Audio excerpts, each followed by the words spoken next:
இப்போ நம்ம tips number 3 பார்க்கலாம். டிப்ஸ் நம்பர் 3ல இந்த மாதிரி அகல் விளக்க வந்து ஈஸியா நம்ம எப்படி கிளீன் பண்ணுறதுன்னு பார்க்க போறோம். அதுக்கு வந்து 2 பொருள் இருந்தா போதுங்க.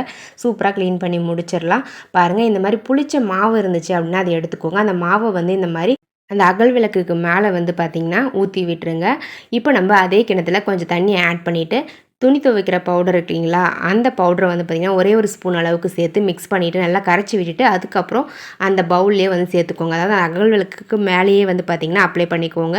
இப்போ நம்ம எல்லா அகல் விளக்கையும் இந்த மாதிரி அழகாக வந்து மிக்ஸ் பண்ணி விட்டுக்கலாங்க. அந்த கலவையில் வந்து மிக்ஸ் ஆகிற மாதிரி நல்லா ஒரு 2 to 3 டைம்ஸ் வந்து கை வச்சு மிக்ஸ் பண்ணி விட்டுருங்க. இப்போ நம்ம கைகளாலேயே வந்து பார்த்திங்கன்னா அழகாக இந்த அகல் விளக்கை க்ளீன் பண்ணி எடுத்துக்கலாம். இந்த மாதிரி நம்ம க்ளீன் பண்ணும்பொழுது அந்த அகல் விளக்கில் வந்து பார்த்திங்கன்னா பிசுப்பு அப்படின்றது கொஞ்சம் கூட இருக்காதுங்க. ஃபுல்லாகவே வந்து பார்த்திங்கன்னா பிசுப்பை ரிமூவ் பண்ணி கொடுத்துரும். நம்ம மாவு ஆட் பண்ணியிருக்கிறதால அந்த பிசுப்பு மொத்தமே வந்து ரிமூவ் ஆகிடும். துணி துவைக்கிற பவுடரும் நம்ம சேர்த்துருக்கிறதால கொஞ்சம் கூட பிசுப்பு இருக்காது. நம்ம கைகள்லேயே வந்து பார்த்திங்கன்னா பிசுன்னு இல்லாமல் ஈஸியாக இருக்கும் க்ளீன் பண்ணுறதுக்கு. பாருங்கள் ஃப்ரெண்ட்ஸ், இப்போ நம்ம நார்மல் வாட்டரில் வாஷ் பண்ணிவிட்டு இதை காய வச்சு எடுத்து வச்சுக்கலாம்.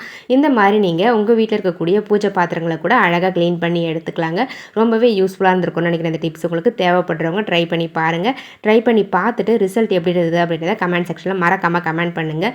பாருங்கள் ஃப்ரெண்ட்ஸ், நான் வாஷ் பண்ணி முடிச்சுட்டு எந்த அளவுக்கு க்ளீனாக ஃப்ரெஷ்ஷாக இருக்குதுன்னு சொல்லிட்டு